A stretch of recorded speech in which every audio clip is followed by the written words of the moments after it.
지난 7월 26일부터 이제 프랑스 파리에서 개최된 제33회 파리올림픽이 17일간의 대장정을 마치고 오늘 폐막됩니다. 현지 시간으로 11일인데요. 우리나라 시간으로 하면 내일 새벽 4시에 이제 폐막됩니다.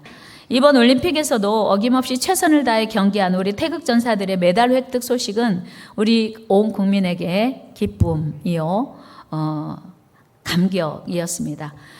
올림픽 메달리스트가 되었다고 한다면 오늘 우리들은 어떻게 하루하루를 살아가야 할지 여러분들과 함께 말씀 나누려고 합니다. 오늘 본문이 시작되기 직전에 6절에서 디모데후서 4장 6절에서 바울은 이렇게 이야기하고 있습니다. 같이 읽어요. 시작. 전제와 같이 내가 벌써 부어지고 나의 떠날 시각이 가까웠도다. 아멘. 바울은 자신의 죽음이 임박했음을 알고 있어요.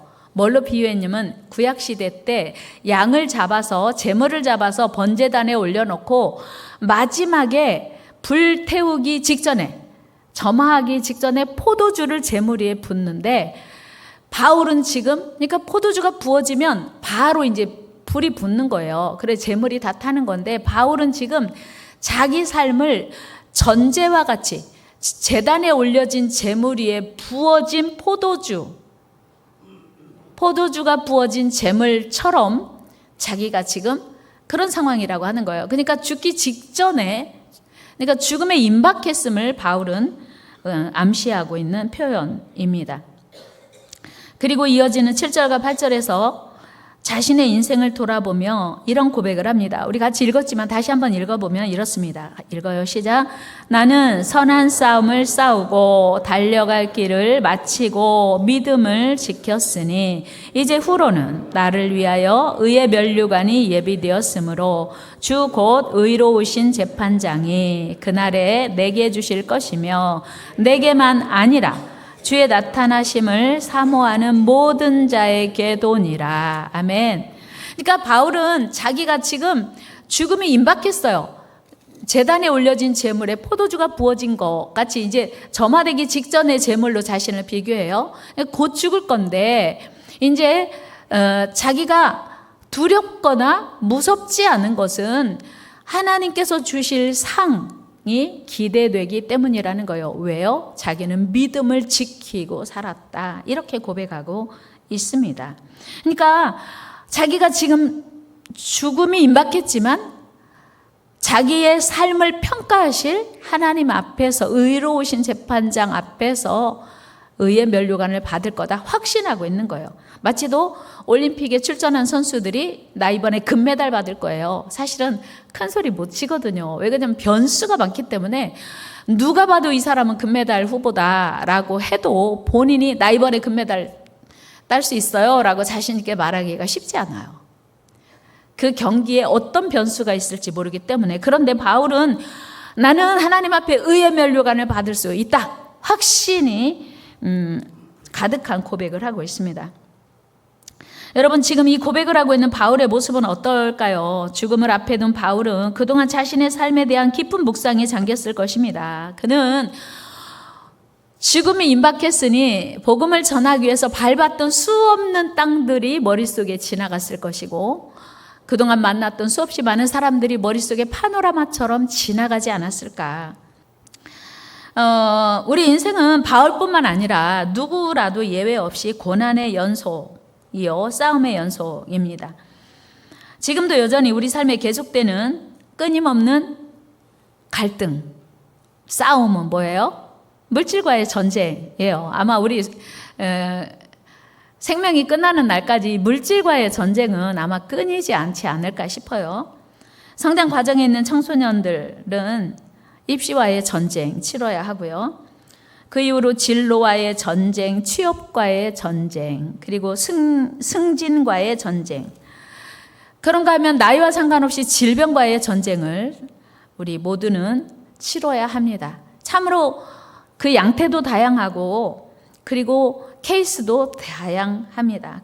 죽을 때까지 피할 수 없는 것이 경쟁사회에서 치열한 경쟁사회를 살아가는 우리 모두가 치열한 영적 전쟁, 또는 삶의 전쟁을 치르고 있다는 것입니다. 문제는 싸움이 얼마나 크냐 적냐 아니면 많냐 적냐 차이가 있을 뿐이라는 건데요.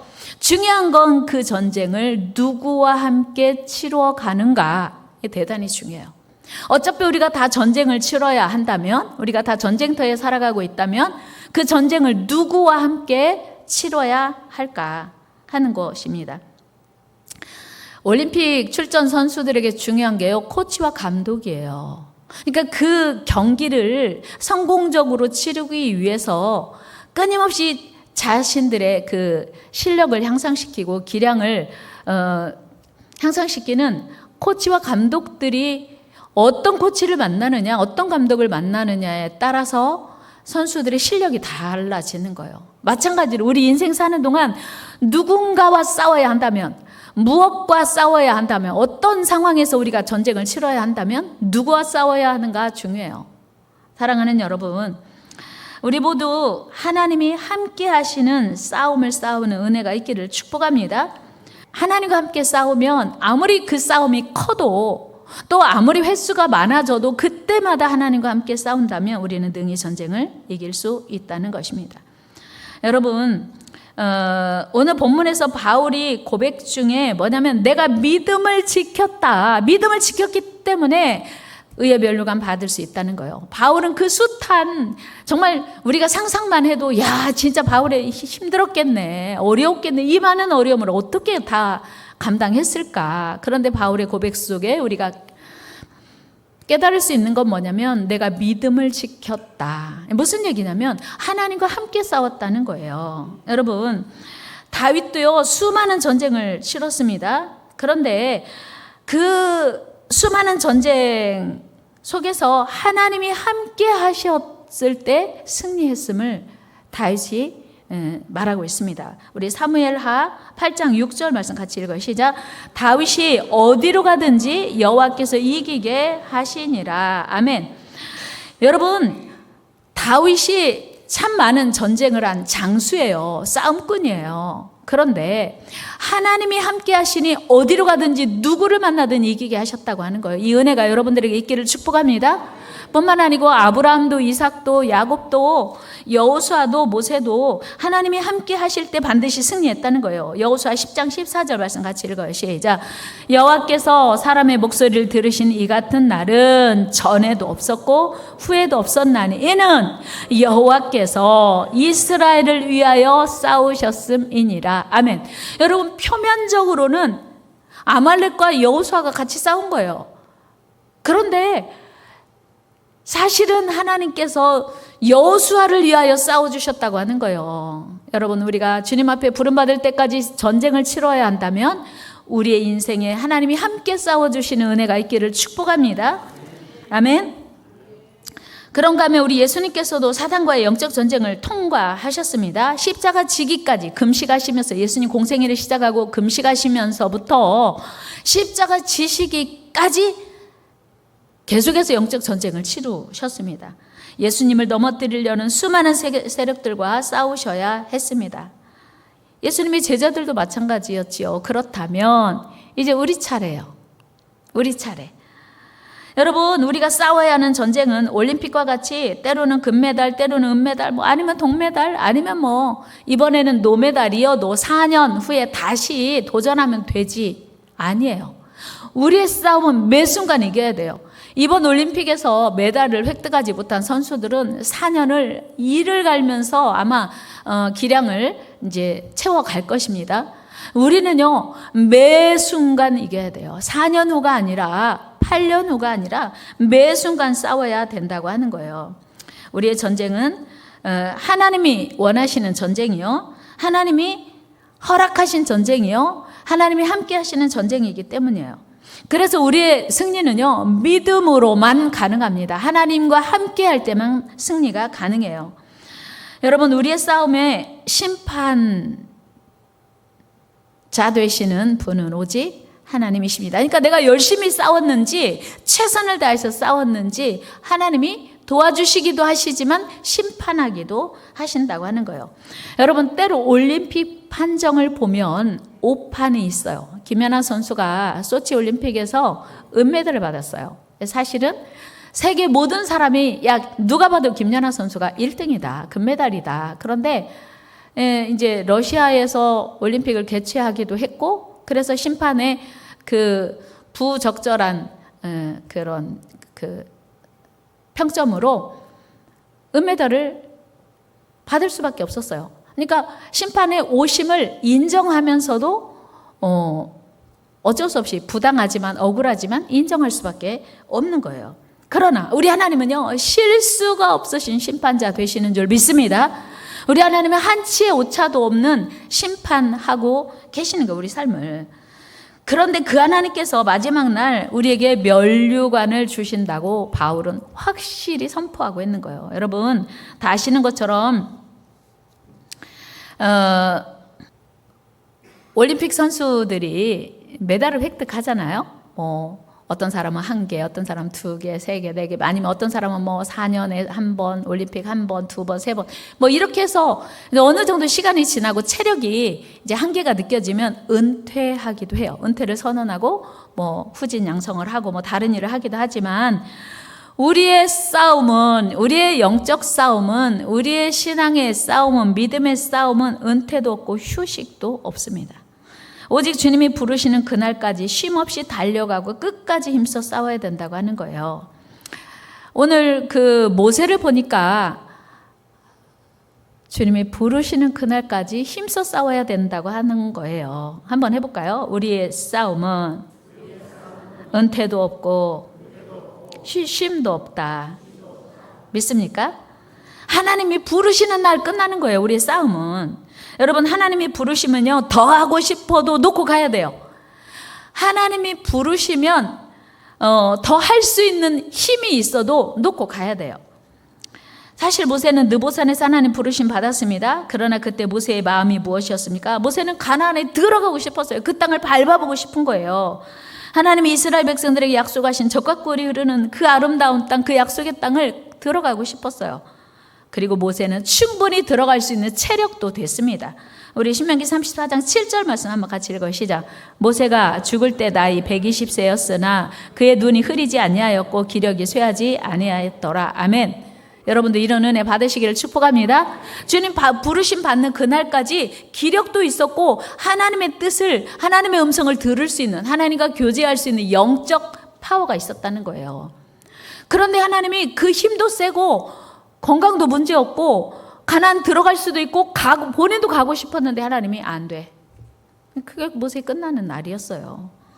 여러분 하나님께서는 모세의 의도와 다르게 가나안 땅 허락지 않으셨어요. 출애굽기 34장 4절에 보면 모세는 가나안 땅을 가고 싶었거든요. 한번 같이 읽어볼까요? 신명기 34장 4절 말씀 같이 한번 읽어봐요. 시작. 여호와께서 그에게 이르시되 이는 내가 아브라함과 이삭과 야곱에게 맹세하여 그의 후손에게 주리라 땅이라 내가 네 눈으로 보게 하였거니와 너는 그리로 건너가지 못하리라 하시매. 아멘.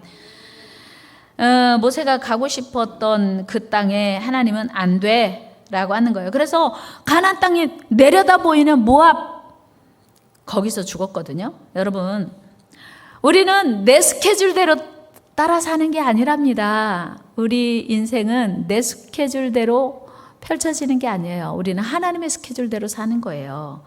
옆 사람에게 한번 도전합시다. 우리는 하나님의 스케줄에 따라 삽니다. 믿습니까? 내가 살고 싶다고 해도 더 살 수 있는 게 아니고 나 이제 그만 살 거야, 나 죽고 싶어 해도 죽을 수가 없는 거예요. 하나님의 스케줄이 있기 때문에 저와 여러분들을 향한 하나님의 스케줄이 분명히 있음을 믿으시기 바랍니다.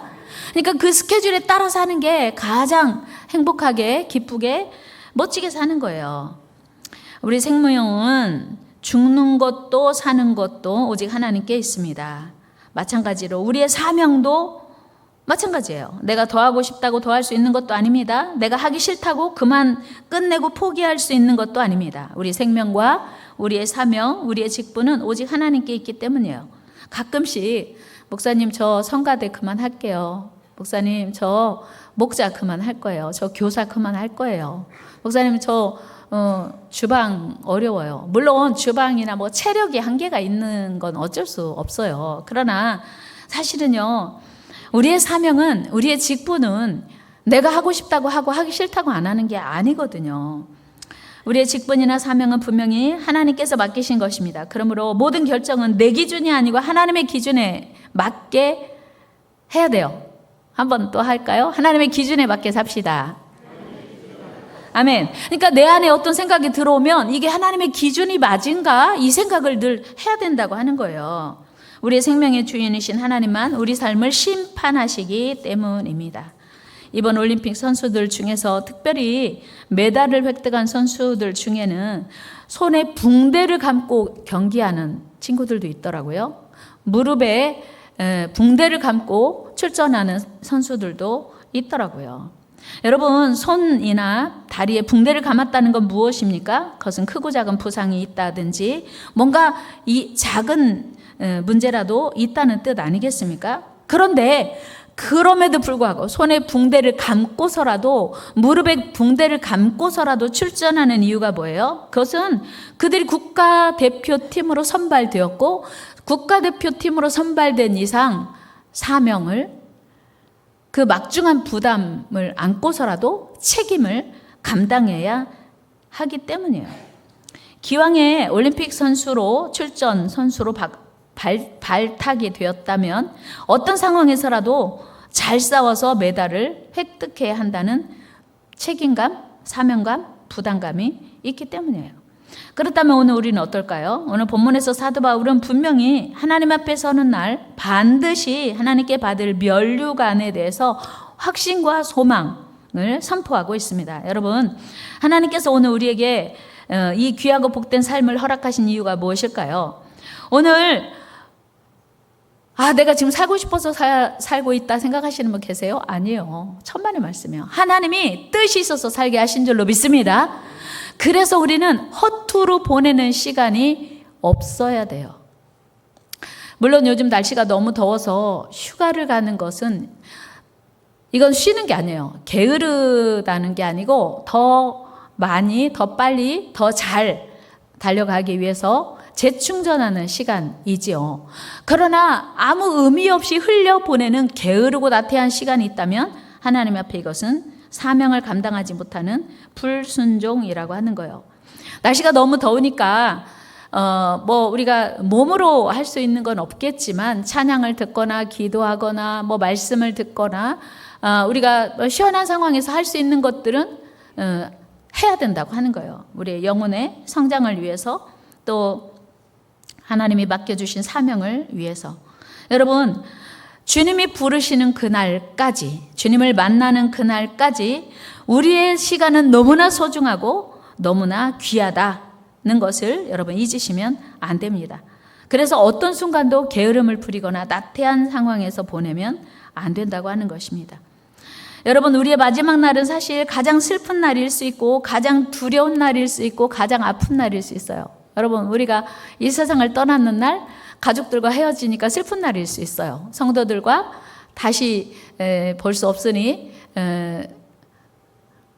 슬픈 날일 수 있죠. 그러나 바울은 기쁨에 찬 고백을 하고 있어요. 왜요?